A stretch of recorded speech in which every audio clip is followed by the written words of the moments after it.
Satyajit Mayor, who is an Indian cell biologist. He directs the National Center for Biological Sciences, TIFR, in Bangalore, here in India. And the broad aim of his laboratory is to provide an understanding of life at the cell's edge by understanding the mechanisms behind cell membrane structure and organization, endocytic processes, and metazoan cells. He uses imaging methodology that allow one to see, quote unquote, the inner workings of the cell at near molecular scale, hundreds of times smaller than the resolution limit of light. So I think there's going to be some really interesting discussions around sort of the limits of visibility, drawing on from your presentation. He's a foreign member of National Academy of Sciences in the USA and a fellow of the European Molecular Biology Organization, the Indian National Science Academy, and the National Academy of Science in Bangalore, here in India.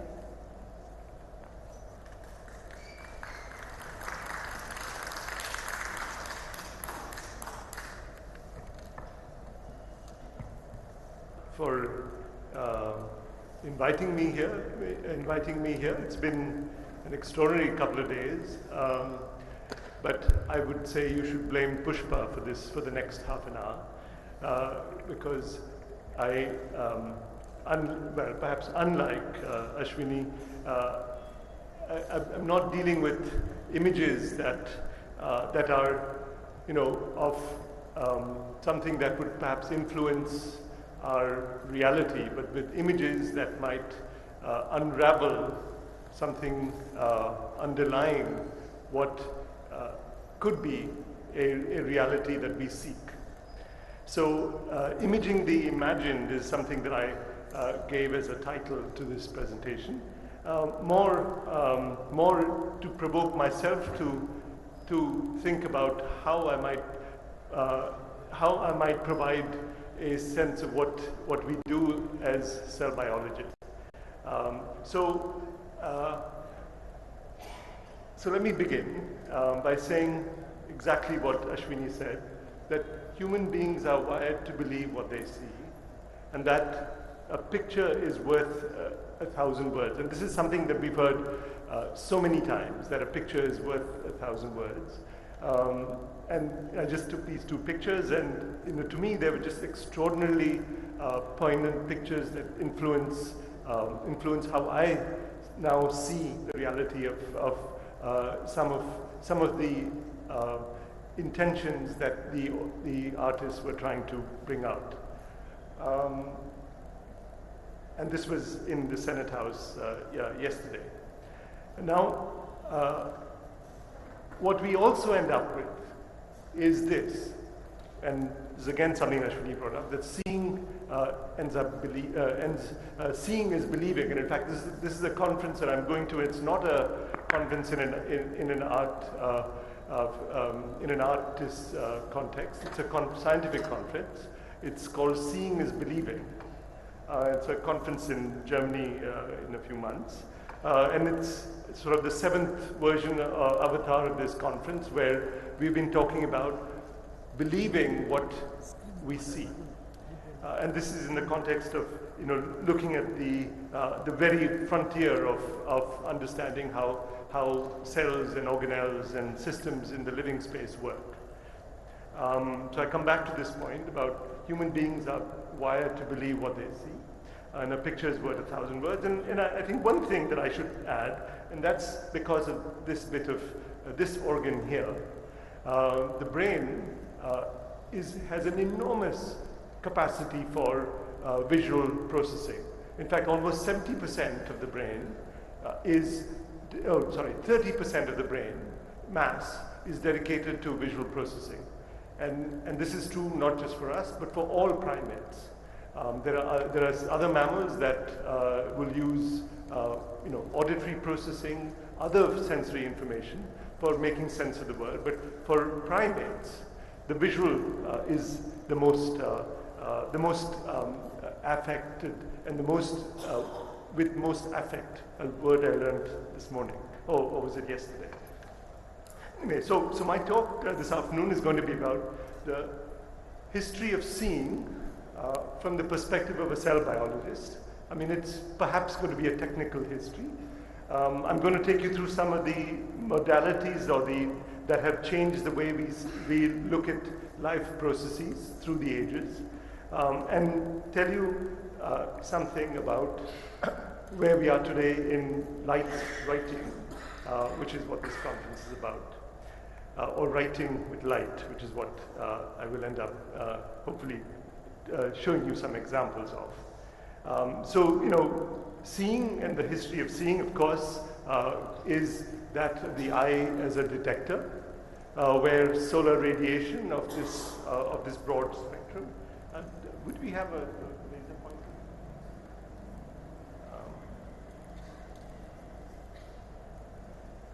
We don't. Okay. So I'm just going to step over here. Writing. Oh, it doesn't work. Well, I guess not. Anyway, it doesn't matter. I will. So much for light writing. It may not work on this screen. Can it be seen at the back? Yeah? Okay. Great.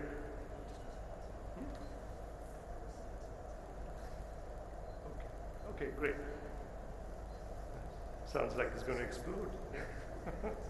Anyway, so the eye is a detector, and it detects literally a very defined spectrum. It detects a spectrum that goes from blue to red, and it's rather restricted. Again, as Ashwini mentioned, it's surrounded by this huge spectrum of radiation on this side, and where we're only detecting this very tiny sliver of light that's reflected off the surfaces that impinge on us. The resolution of our eye is extremely small. It's that of a few hundred millimeters at about 25 centimeter distance. We can see 15 microns resolution. So 50 microns is actually about a tenth of the size of a human hair, which is not bad. But still, it's incredibly coarse, if you will, for understanding what happens in many things that I would like to study. There's a long history of us understanding life processes, and in some ways they're predicated on technology. And this technology is that of the microscope, and the microscope itself comes around, to being around 1600 and something. But people have been thinking about magnification and magnifying what you can see right from the Egyptians in 750 BC. And in fact, the whole description of light and light rays is in Ibn Sahih's work, beautifully illustrated here, in about 1000 AD. So from over 2,000 years, we've been trying to expand our view of what light can in fact inform us. But the microscope comes into being as a scientific instrument in the 1600s. And then the microscope sort of was used by this man, Robert Hooke, began to see all kinds of things under this microscope, began to look at, fantastic. Well, yeah, it began to look at pieces of cork, and they look like cells that monks used to occupy, and so he said, oh, there are cells in this piece of living tissue. In fact, that's where the word cells came from. He then figured out that one could enhance the information from this by improving the quality of the lenses that were being used. And in fact, the most superb advancement of the quality of lenses that were being used came from a draper in the Netherlands, who was a draper to the Queen, and wanted to look at the fiber that they were using in their drapery for the clothes of the Queen. And ended up building perhaps the most powerful microscope at that time, and began to see things that had never been seen before. And these were creatures like that under his mic. So that's the draper's microscope right here. with this fabulous piece of glass, and these are the things that he began to see in all kinds of different creatures in the water that they were using to in fact, begin to hold this piece of thread. So of course that was the water in the tap in the Netherlands at that time. I'm sure it's a little different now. But that could be the water in the tap of many of our homes right now. And all sorts of things. And so he describes sperm from different animals. He described, well, what he thought were moving creatures, which he called living cells. And then it took another 200 years before this impacted biological thought. But the fact that one began to see creatures of this nature and things that were animate or moving gave rise to perhaps one of the most powerful theories of all biology, and that is that there is one universal principle for the development of the elementary parts of all organisms, and this is the principle for the formation of cells. And this was in the 1840s, about 200 years after the microscope was actually powerful enough to see them. So this was, in some ways, a really revolutionary feat of imagination that came from wanting to understand how does life get assembled. The cell theory then stimulated a new approach to biological questions, and it in fact it emphasized the concept of unity of all organisms on this planet. The Darwin's Origin of Species, also published in 1959, Mendel's Laws of Genetics, 1960, thereabout, both came together at the same time to construct the world as coming from having built of the same material, from which had the potential for evolution. So I think the basis for understanding life processes, that of a fundamental unit of a cell and of an evolutionary system, was put in place. This was paralleled by, in some ways, the history of photomicrography, where photographic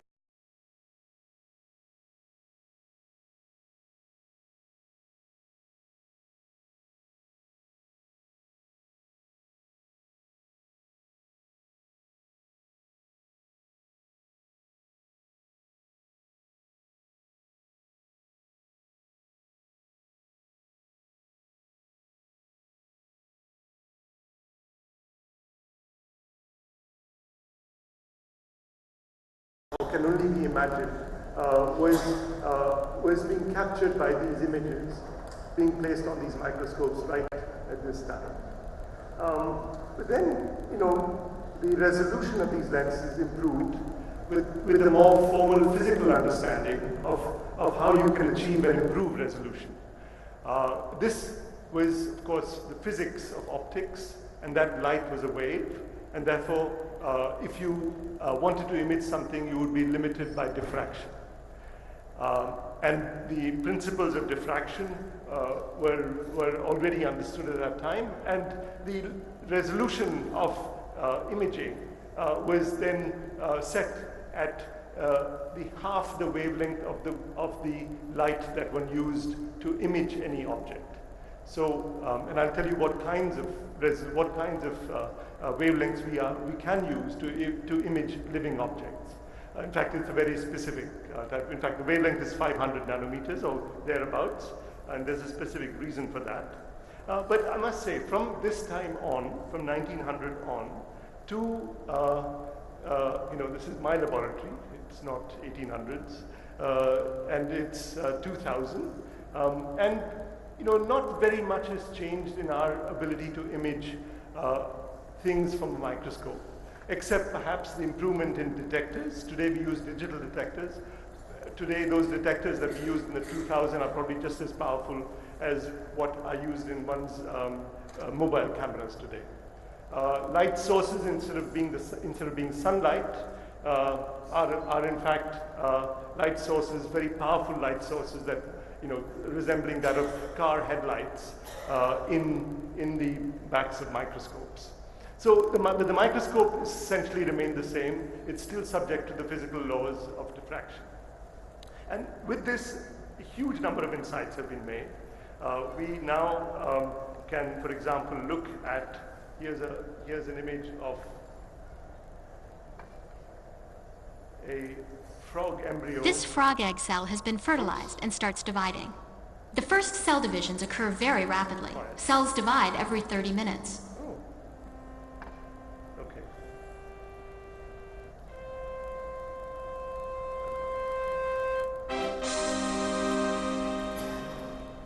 This timing is very precise.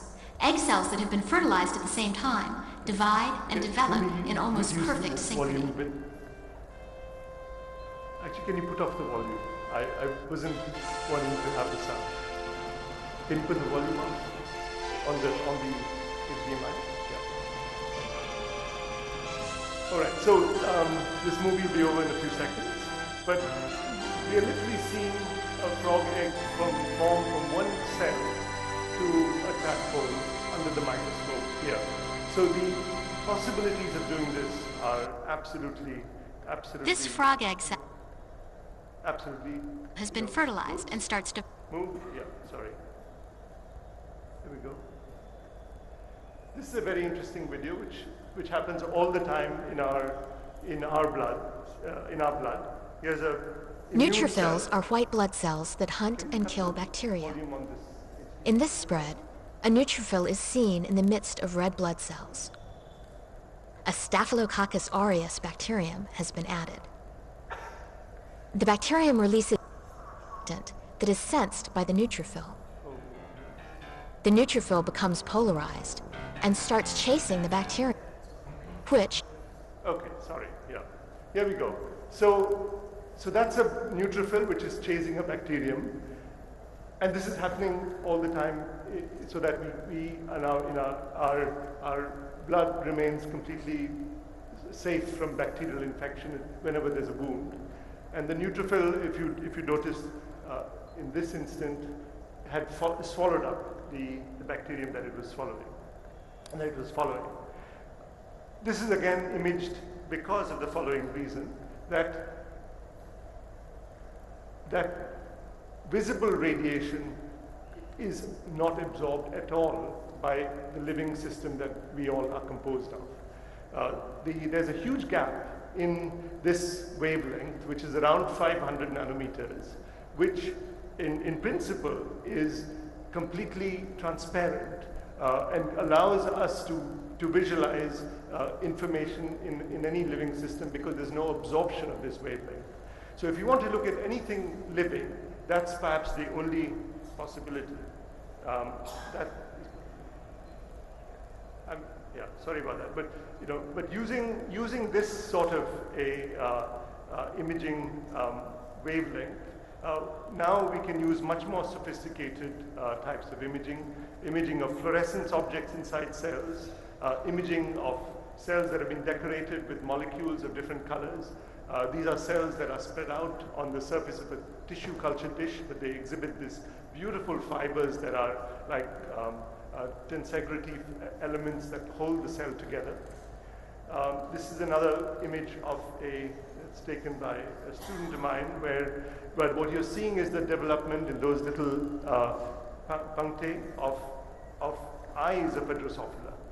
So this is in real time. We're watching the eye of a Drosophila. So these little elements here are one little ommatidium of the eye of a Drosophila, and we're watching this in real time. So the technological advances here have been in mainly the ability for us to image at the diffraction limit in both 2D and in 3D. And we can create these data sets, which are 2D and 3D, and generate this information so that we get a description of what goes on. But what is happening underneath? What is happening in the system? In the cells that I talked about, which are unifying all of life on this planet, is all the business end is in fact at this end here. That in the sub 500 nanometer region, you have the cell nucleus, you have the chromosomes, you have all the interesting elements where the cell's machines are functioning, and all that is in fact opaque to the kind of imaging that has persisted for the last 200 years or so from the 1850s. until Neutrophils are white blood.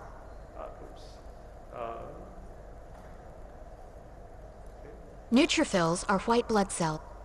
Until very recently, and that's because in the last 200 years or so, we have had what is called the diffraction limit obstructing our view of subcellular processes. These subcellular processes today have become available for us to visualize with the development of new technology, which allows us to look at the nanometer scale in a living state. And looking at the nanometer scale in a living state is in fact something that, as a cell biologist, one sees a completely new vista open out. So what's this vista? What you have, for example, in the cell that's moving, and then gobbling up the bacteria in your blood or in an infected wound, that cell is covered with a membrane. That membrane, for many of us, looked until a few years ago, looked like it was a two-dimensional fluid of lipids and fat that we actually consume and then incorporate into this membrane. This two-dimensional fluid should have had a particular physical property. But if we look at this two-dimensional fluid with these new technologies of the super resolution imaging that we have today, the two-dimensional fluid now looks in a absolutely different... Neutrophils are white blood cells that hunt and kill bacteria. Sorry about that. These things don't like to keep quiet. Spread. A neutrophil is seen in the midst of red blood. Okay. So what we see in these membranes are quite extraordinary. These membranes look like they are two-dimensional fluids, but the moment you start looking at them with these new types of resolution, with the new technologies that I mentioned that go way below the resolution of the optical resolution of light, these membranes now look like they have completely come alive. These membranes behave as if a fluid is like that of, say, water in a glass there, suddenly becoming an ice castle, or suddenly forming shapes that one can actually begin to recognize as shapes that are so outlandish that they should never ever happen before. So they have revealed what the cell is capable of doing in building these structures with a consumption of energy that the cell is continuously engaging in order to keep alive. So these energy-consuming structures that the cell builds are in fact now being visualized all the time by these super resolution methods. Okay, that's more super resolution, but if that was not enough, today we are also on the brink of another imaging revolution, if you will, where we are beginning to see single atoms inside a cell and beginning to resolve literally the elementary chemistry that takes place inside a cell. And this is because of a new method called Cryo-Electron Microscopy that has come into being today, where we can use electron beam imaging in a frozen state to image on very sensitive detectors objects that have with wavelengths that are 1,000 times smaller than visible light. And the way this happens is not very trivial at the moment, but it's still relatively straightforward to do. In fact, we have a machine like this in our laboratory in Bangalore. And what you see here is a virus particle, a dead virus particle. These virus particles have been imaged by this new cryo-EM microscope, and a few thousand particles of these viruses. When you average that information and put a little bit of AI into that image, you end up with atomic resolution of all the molecules in this virus particle. And even more exciting as a cell biologist, I would say, is something that is living or that is causing a living state. And here is the enzyme that makes ATP. The enzyme that makes ATP is something that takes energy that's stored in the mitochondria and then converts that into a proton gradient. And from that proton gradient, you build the ATP inside the cell. And the enzyme that does it is this one. And now, in fact, for the first time, through these methods, we are able to visualize the process of this ATP generation. So I just want to end here by actually summarizing, if you will, that what I have given you so far is a cell biologist tour of imaging the imagined, and how, as a biologist, when we seek to understand something, we write with light to describe the workings of a living system. And now we are agnostic of the kind of light we use. We can use visible radiation, we can use electron beams at the different wavelengths and decipher these absolutely spectacular systems that are inside a cell. Of course, I also want to end by saying capturing the image, which is what I've shown you that all these technologies have done so far, is only a small part of the larger picture that we seek to build in the scientific narrative that we are trying to unravel. There is so much more because you need to use your imagination to construct an understanding of what these images convey to us. So in the absence of that interaction between what is imprinted on that medium of the photomicrograph or the digital camera, there also has to be some interaction with the brain. And hopefully we can bring some of that up for discussion. But before I end, I want to thank people whose work and who's been inspirational in some of what I've done.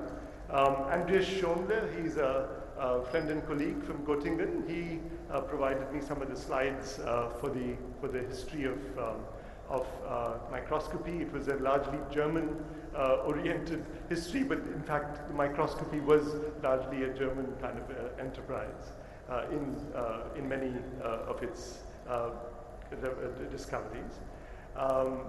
Vinod Kumar, my colleague in Bangalore, he is one of the world's experts on this cryo-EM microscope, and I've shown you some images from his laboratory. The work for my laboratory is that of Chaitra, who talked about the development of the eye disc. In fact, it was the development of the little ommatidium of the eyes in a fruit fly's eye. That is from my laboratory, and that of membranes also is work from my own laboratory. And I must acknowledge Aisha Abraham, my partner, who's at Srishti, because without her, I wouldn't have the courage to stand up and speak here. She is an artist and has both educated and warned and informed me about what happens in the art world. So thank you all for your attention.